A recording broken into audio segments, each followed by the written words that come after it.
Mesdames, Messieurs, bonjour et bienvenue à votre rendez-vous de 13h au Bénin dans le sommaire de cette édition. La dématérialisation des services d'assurance automobile en République du Bénin est une réalité. Les propriétaires de véhicules qui l'ont déjà expérimenté partagent avec nous dans ce 13h au Bénin leur expérience, notamment sur la procédure, les commodités, mais surtout la sécurité qui y va avec. Ensuite, nous parlerons également des associations régionales et départementales des communes qui ont reçu l'appui matériel de leur fêtière, l'Association nationale des communes du Bénin.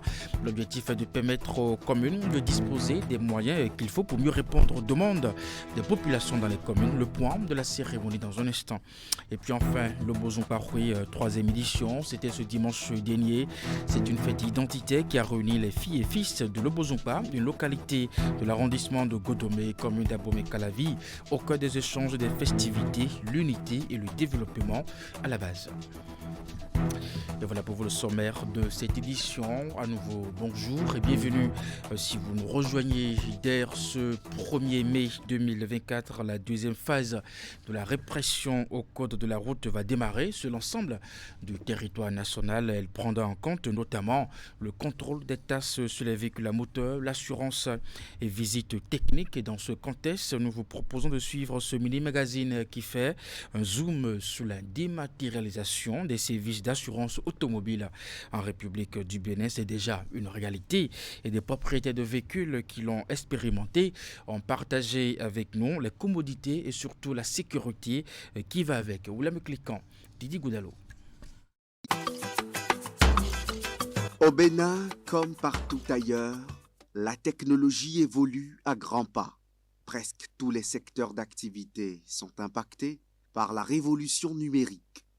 En 2020, l'avènement de la crise sanitaire liée à la COVID-19 s'est illustré comme un coup d'accélérateur à cette dynamique.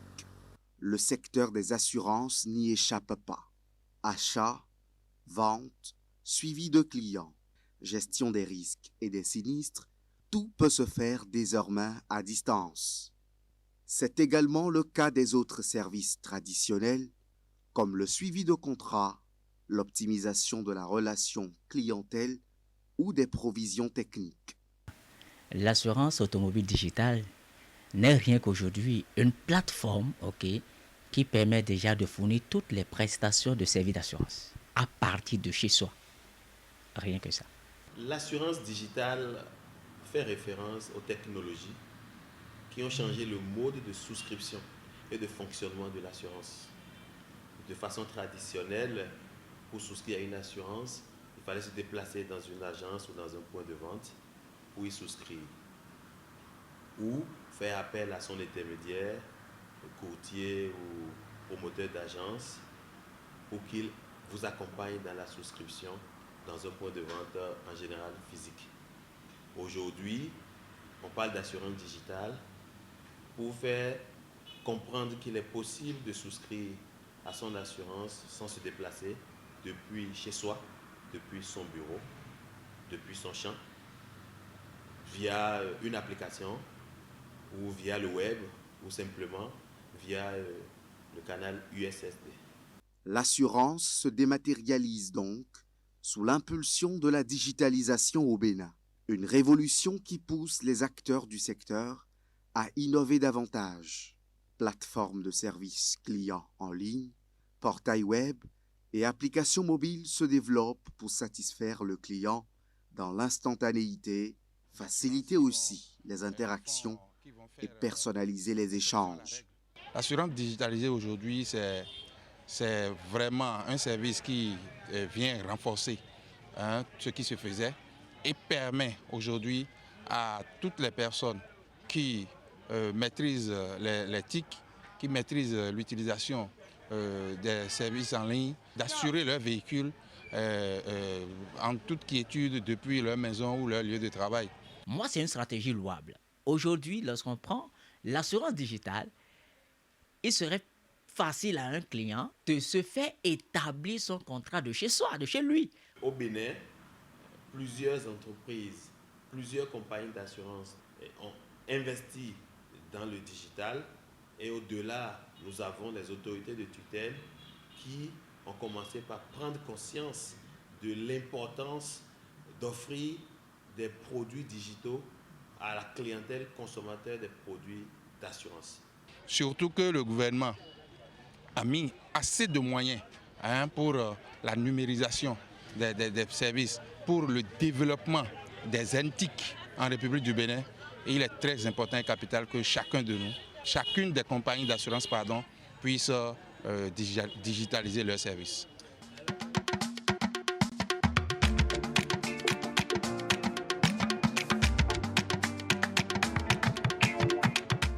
Abraham est responsable d'une organisation de conducteurs de véhicules de transport en commun à Cotonou. Pour avoir expérimenté le mode de paiement de sa police d'assurance automobile en ligne, il y découvre d'énormes avantages. L'un des plus perceptibles, c'est le gain de temps contrairement aux longues files d'attente dans les agences des compagnies d'assurance. La lutte contre la fraude se fait remarquer aussi. La dernière fois, nous on avait un véhicule et ce véhicule à 2 h du matin a été sollicité pour une location sur Abidjan. L'assurance était expirée, mais en quelques clics, on a pu obtenir notre quittance d'assurance. Le véhicule est parti. Jusqu'à présent, le véhicule est toujours en mission. Et l'autre chose est que il arrive parfois quelqu'un qui veut quitter peut-être d'un point A à un point B. Et il constate déjà que son assurance est déjà expirée. Okay? Peut-être le point de se déplacer de chez lui pour la compagnie d'assurance, il peut être intercepté par les policiers et cela va jouer sur lui. Donc c'est déjà un plus. La toute première chose, c'est la commodité qu'elle offre. J'ai la possibilité de souscrire à mon assurance 24/24, 7 jours sur 7. Je peux le faire à tout moment. Jour ouvrable comme week-end. Je peux le faire la nuit. Je peux le faire même quand je suis en voyage hors du Bénin. Donc c'est simple pour moi. Je paye avec les moyens de paiement que j'ai. J'ai la possibilité, lorsque je réalise que mon assurance est expirée un dimanche, alors que tout est fermé, toutes les compagnies sont fermées et tous les bureaux, les points de vente sont fermés, je peux souscrire à mon assurance. Lorsque j'ai un contrôle policier et je vois que je ne suis pas à jour, c'est simple pour moi, je me mets à jour parce que avec mon téléphone et en moins de 2 minutes, je peux souscrire mon produit d'assurance et être à jour. La satisfaction est grandissante pour Abraham. Il n'est pas resté indifférent suite à cette découverte qui, pour lui, doit entrer dans les habitudes des Béninois. Vous n'avez plus besoin de courir pour aller vers une compagnie d'assurance ou bien appeler un commissionnaire en assurance qui va venir vers vous, prendre votre carte grise ou bien va vous demander fais photo, envoie, tu fais ça, tu envoies, on fait et puis après on t'appelle, on vient vers toi pour te remettre la quittance et le reçu, etc. Aujourd'hui, en quelques clics, au plus en 5 minutes, tu assures ton véhicule et tu imprimes tes quittances. L'assurance automobile digitale, au-delà de ses facilités, ne manque pas d'insuffisance. Du côté des intermédiaires des structures d'assurance, l'inquiétude plane sur les esprits quant à la survie de cette profession. Mais l'inconvénient est quoi? Les agences d'assurance qui sont des prestataires, c'est eux qui ont des difficultés à se faire maintenant des entrées. Parce que lorsque vous prenez une compagnie d'assurance, la compagnie d'assurance a ses annexes. Et ces annexes, ce sont des structures qui font le point à des compagnies et qui ont à leur retour des ristournes. Mais ceux-là n'auront plus de ristournes parce qu'ils ont des charges, ils ont un local, ils ont des employés qui vont payer. Moins de 2 mois, nous avons franchi la barre de 1000 clients. Cela explique l'engouement que la population a envers le digital. Et cela renforce la confiance que nous avons dans ce choix stratégique d'investir davantage dans le digital parce que c'est un moyen excellent de rapprocher la compagnie et ses produits et services de la clientèle où qu'elle soit. La dématérialisation des services d'assurance automobile a de beaux jours devant elle au Bénin. Ceci en raison de la percée des taux de pénétration d'Internet dans les populations et de couverture au plan national. Et bien voilà, un magazine réalisé par William Cliquant, Teddy Goudalou. Les jeunes béninois sont de plus en plus portés vers l'entrepreneuriat. Cette tendance qui s'observe depuis quelques années sur le territoire national se manifeste lors des rencontres, foires ou festivals initiés pour attirer plus de visibilité sur le produit. Pour mieux comprendre ces réalités, une équipe de la rédaction est allée à la rencontre des jeunes sur l'esplanade de l'Amazone. Ils sont venus de divers horizons pour prendre part à un festival organisé par une sortie de la place. Le point dans ce reportage. Talent, génie et créativité sous toutes leurs formes sont exposés ici. Derrière ces œuvres attrayantes, des jeunes entrepreneurs béninois dont l'âge varie entre la vingtaine et la quarantaine. L'entrepreneuriat, c'est deux mots, et le courage et la persévérance. Ma passion, c'est les perles, donc je me suis lancée.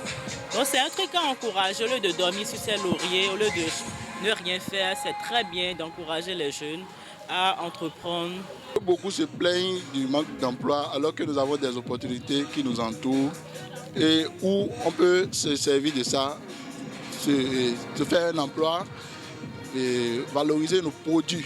Je dirais que c'est une opportunité exceptionnelle dans la mesure où elle nous permet de voir les talents que nous avons, de mettre en valeur nos talents et de loin sortir le génie créateur qui est en nous, le montrer à la face du monde. Pour ces jeunes entrepreneurs rencontrés, leur engouement pour l'entrepreneuriat est grandissant en dépit des risques, des difficultés et des incertitudes qui y sont liées. L'entrepreneuriat, vraiment, c'est un gros risque. Ce n'est pas qui veut, mais qui peut. Et qui peut pour toujours, et non juste essayer et revenir. Donc, il faut avoir vraiment le courage, comme on le dit, d'être debout même pour pouvoir continuer, parce que ce n'est pas facile. Retomber une fois, retomber deux fois, retomber trois fois et tenir, c'est pas facile. C'est un gros risque. J'avais un peu peur de ne pas écouler mes produits. Quand même, je me suis lancée, je me suis dit c'est une très bonne opportunité pour moi. Ces jeunes entrepreneurs locaux arrivent à saisir tout ce qui s'offre à eux comme opportunité avec pour objectif majeur la recherche de la visibilité de leurs produits au plan national et international. Même si le bilan journalier de la participation au festival, foires et autres rencontres n'est pas reluisant du fait de la morosité économique, ces jeunes créateurs s'efforcent à travailler avec amour et à donner le meilleur d'eux-mêmes. Toute chose qui amène le client à s'intéresser aux articles qu'ils exposent. Je suis très contente de voir parce que c'est vraiment beau.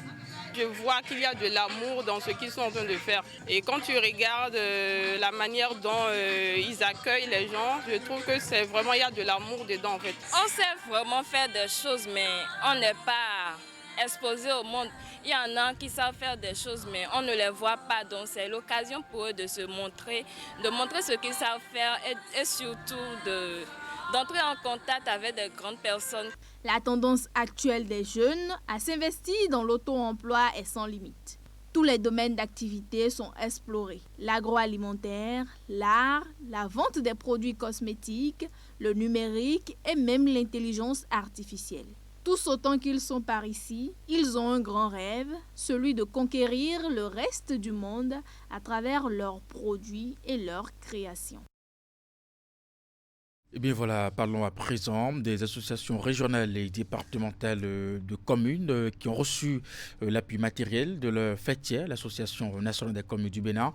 L'objectif est de permettre aux communes de disposer des moyens qu'il faut pour mieux répondre aux demandes des populations dans les mairies. La cérémonie de remise de ce matériel s'est déroulée ce lundi au siège de la NCB dans la commune d'Aboum-et-Calavi. Idrissou Boukari. Des associations régionales et départementales de communes reçoivent ici un appui de l'Association nationale des communes du Bénin. Un appui constitué de fournitures de bureaux, d'outils informatiques et de motos. L'accompagnement de la NCB vise à permettre aux communes d'améliorer leurs performances pour mieux servir les populations à la base. Je suis pleinement conscient que les motos, les matériels informatiques et les fournitures de bureaux que nous vous remettons aujourd'hui ne sont qu'une modeste contribution à vos efforts pour servir nos communes. Cependant, je suis convaincu qu'ils seront utilisés de manière judicieuse et rationnelle pour le bien-être et l'épanouissement de nos communautés locales. L'ANCB, par ma voix, réaffirme son engagement à vous accompagner à chaque étape de votre action dans les limites des ressources disponibles. Nous sommes résolus à travailler en étroite collaboration avec vous pour relever les défis auxquels sont confrontées nos communes et pour construire ensemble un avenir meilleur. Cet appui n'est pas le premier du genre. En 2020, les associations régionales et départementales de communes avaient déjà reçu ces matériels de travail. Le geste de ce lundi 29 avril 2024 vient confirmer l'engagement de l'UIC Atropo et l'Association nationale des communes du Bénin à sortir les mairies de la précarité et les rendre beaucoup plus utiles à la communauté. Je crois que ce geste est salué. Il est salué à juste titre parce que ça vient nous renforcer dans la proximité avec nos communautés, nos communes respectives. Je voudrais profiter de cette occasion de votre tribune pour dire toutes nos reconnaissances, les reconnaissances, les gratitudes des populations du département du Moro à l'endroit du président et puis à l'endroit de tous les cadres qui l'accompagnent et des partenaires qui l'accompagnent pour quand même être disponibles à nos côtés. Ça va pouvoir nous permettre de faire fonctionner l'administration correctement. Ça va pouvoir nous permettre de pouvoir travailler réellement avec les communautés. Parce que ce problème de déplacement même se pose entre les communes pour des échanges, pour des études de terrain. Donc c'est quand même une importance capitale pour nous. Ce don est donc un soulagement pour les associations régionales et départementales de communes. Les présidents des intercommunalités ici présents souhaitent que l'action de l'ANCB soit pérenne. Et puis dans le souci de mieux accueillir ses clients partenaires, la direction de Canal 3 Bénin outille ses agents. C'est à travers une session de renforcement de capacité conduite par le directeur du cabinet SMS Africa. Cette activité a permis à une partie du personnel féminin de la télévision d'acquérir de nouvelles connaissances en matière de satisfaction de la clientèle francaounou, Candé de Rourinto. Cette formation in situ est une initiative de la direction de Canal 3 qui vise à renforcer les capacités de ses agents. Elle officie au niveau du secrétariat et du service commercial. Elle répond aux besoins de rendre plus performants ces agents qui sont les premiers à être au contact des clients, partenaires et visiteurs de la chaîne de télévision privée. Pour la circonstance, c'est le cabinet SMS Africa qui est sollicité pour donner les rudiments nécessaires aux bénéficiaires de cette formation. Nous avons travaillé d'abord à revisiter les connaissances en termes de leur bagage, en termes de secrétariat, en termes d'action commerciale. On a revu ça d'abord. Et après ça, nous sommes allés au niveau du savoir-faire à travers la visitation de leur cahier de charge. On a revu les cahiers de charge. On a vu leur manière d'aborder les attentes de l'administration par rapport à leur cas de charge individuel. Pendant les 48 heures qu'a duré cette session de formation in situ, le formateur et les participants ont passé en revue les différents documents administratifs, les procédures administratives recommandées, les qualités d'un assistant administratif, ses tâches et le tout assorti de tests d'aptitude au professionnalisme. Les notions liées à l'organisation d'une réunion, l'élaboration d'un compte rendu, la rédaction d'un procès verbal ou des rapports d'activité étaient également au menu des échanges que les bénéficiaires ont jugés de très profitables pour elles. Les confidences au thème de ce renforcement de capacité en disent long. Pour pouvoir améliorer plus, il faut s'attaquer aux piliers, essayer de reformer, voire pour qu'on puisse tendre presque au moins vers la perfection. Donc cette formation, on a beaucoup reçu de la formation, on a amélioré notre façon de recevoir les clients, de gérer nos humeurs par rapport aux clients difficiles.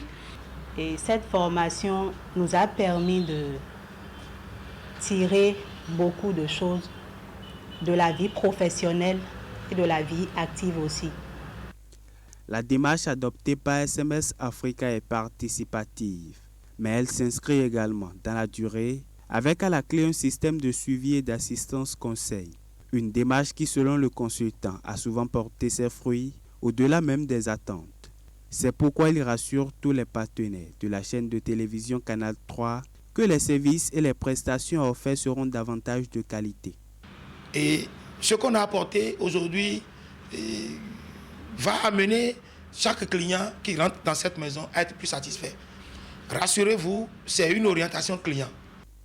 Des exercices pratiques ont aussi ponctué cet atelier de renforcement de capacité pour faire de ces dames de véritables secrétaires de direction et des assistantes commerciales. Direction Nati Tengo à présent, une équipe de l'Agence nationale de normalisation de métrologie et du contrôle qualité était ce mercredi dernier à Nati Tengo dans le département de l'Atakoura. Le directeur de l'inspection et du contrôle qualité et sa suite ont sillonné quelques stations-service de la cité de Nanto pour vérifier la conformité du poids des bouteilles de gaz proposées aux consommateurs. Sur le terrain, aucune irrégularité n'a été relevée ou dire du chef de la délégation de l'ANM. Reportage. Dans les dépôts de vente de gaz domestique et de stations-service de Nati Tengo, ce mercredi 24 avril 2024, une équipe de l'Agence nationale de normalisation de métrologie et du contrôle qualité ANM, conduite par le directeur de l'inspection et du contrôle qualité, l'équipe de l'ANM est ici pour vérifier la conformité entre le poids indiqué sur les bouteilles de gaz proposées à la clientèle et le poids relevé sur les dites bouteilles après leur pesée. Notre visite à Nati Tengo entre dans le cadre de la vérification de la conformité des bouteilles de gaz vendues aux populations. Nous avions vérifié les bouteilles de 12,5 kg et les bouteilles de 6 kg qui sont communément utilisées par les consommateurs. Dans la plupart des stations parcourues, les poids sont conformes. Si aucune irrégularité n'a été détectée sur la plupart des bouteilles soumises au contrôle, force est de constater que certaines bouteilles présentent un aspect peu reluisant. Occasion pour le chef de la délégation de l'ANM de sensibiliser les gérants quant à l'entretien de ces bouteilles de gaz. Nous avions vu qu'il y a des bouteilles dont les états de salubrité ne nous inspirent pas confiance parce que c'est très sale. Ce n'est pas entretenu et il y a des indications qui n'existent pas sur certaines bouteilles. Et là, nous avions sensibilisé les gérants de stations pour qu'ils relaient cette information à qui de droit. Dans le rang des gérants de stations-service, l'on salue cette descente de l'ANM sur le terrain. Il souhaite tout de même que de telles opérations se répètent pour assurer la clientèle. La descente de l'ANM sur le terrain, précisément ici à GNP Nati Tengo 2, c'est un plaisir pour nous. Parce que ces contrôles, ça nous permet, ou bien ça nous rassure de la qualité des produits que nous avons. Et comme ça, en face de consommateurs, nous-mêmes nous savons que ce que nous leur livrons, ce n'est pas quelque chose de si grave, mais que ce sont des produits de bonne qualité. C'est d'abord ça. Et nous souhaitons vraiment qu'il y ait de ces contrôles-là, pour que nous aussi, en servant, on soit à l'aise.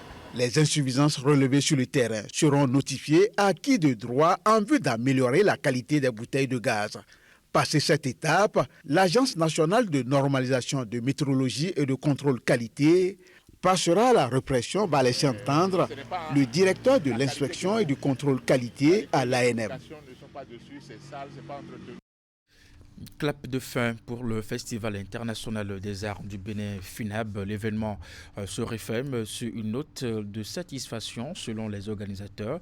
La cérémonie de clôture a consacré à la distinction des artistes rigoureusement sélectionnés sur la base de leur qualité de travail, et toutes catégories confondues. Des influenceurs ayant participé au challenge FUNAB Révélation 2024 se sont également vus distingués. Voici les images.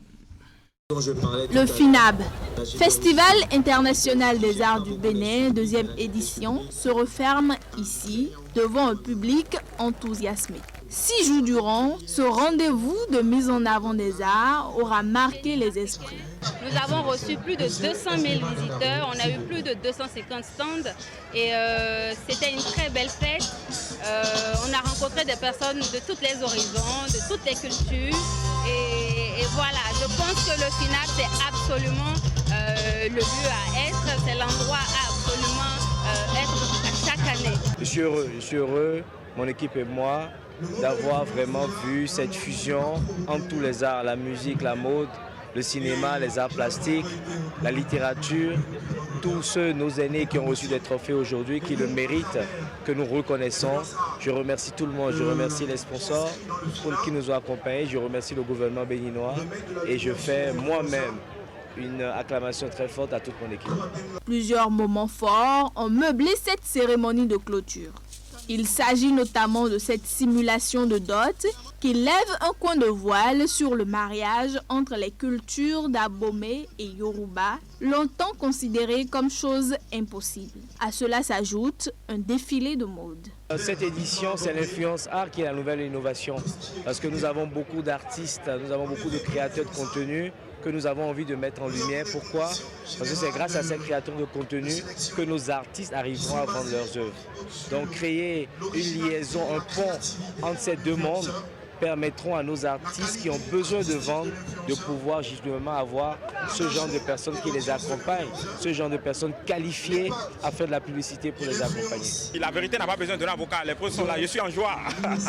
Je n'ai que des sentiments de jouissance et de joie. Je suis vraiment fier de ce travail et de ce trophée-là. C'est une vidéo de challenge que j'ai eu à faire récemment pour promouvoir le vaudou zambétan, le vaudou de mon village. Je suis fière, voilà quoi. Le FINAB embrasse quand même cet art. Et c'est l'occasion, je pense, de féliciter le promoteur qui, ma foi, a réussi une deuxième fois encore ce festival. Et c'est le moment de féliciter aussi tous les acteurs culturels et tous les artistes qui ont participé. Ulrich Adjovi, promoteur du Festival international des arts du Bénin, promet encore plus d'innovation pour la 3e édition. Et pour finir cette édition, le Bozon Paroué, 3e édition, c'était ce dimanche. C'était une fête identitaire qui a réuni les filles et fils de Lobozonpa, une localité de l'arrondissement de Godomé, commune d'Abomey-Calavi, au cœur des échanges, des festivités, l'unité et le développement à la base. Florence Bossa pour le compte rendu. Ils se sont rassemblés pour rendre grâce à Dieu à travers cette célébration eucharistique. Cette fête de retrouvailles des filles et fils de Lobozonpa, placée sous le signe de l'union, est une occasion de partage des joies et peines. Moment consacré aussi à la question du développement à la base des habitants et ressortissants de cette localité. Qu'une nation ne peut se développer sans une certaine visibilité locale.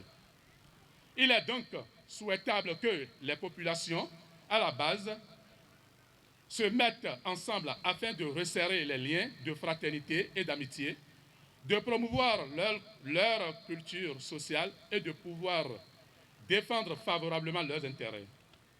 C'est dans cette optique que des jeunes, sages et dignitaires, habitants de Lobozonpa, ont eu l'initiative de faire asseoir une manifestation de grande envergure sociale afin de rassembler annuellement tous les habitants et ressortissants de notre cité commune Lobozonpa. D'où Lobozonpa, qui est une fête identitaire à vocation apolitique pour révéler véritablement les différentes cultures et arts de notre cité historique que prône le président Patrice Guillaume Athanase Talon. Le Lobozonpa est également une forme de main tendue à tous les hommes et femmes animés par la volonté d'un réel décollage de ce village de l'arrondissement d'Abomey-Calavi. Très chers dignes fils et filles habitants, ressortissants et sympathisants de Lobozonpa, sans vous, nous ne pourrons pas atteindre notre présent rassemblement ayant pour objectif la réfection de la toiture d'un module de 6 classes et direction au profit de notre école primaire publique. Cette 3e édition a reçu le soutien de plusieurs cadres et autorités politico-administratives. Ils n'ont pas caché leur satisfaction. Ce qui m'a plu et qui m'a motivé à être avec vous aujourd'hui, c'est que vous avez décidé de réparer la toiture des salles de classe de l'EPP Lobo-Zungba. C'est une part active que vous prenez dans l'œuvre du développement de la commune d'Abomey-Calavi.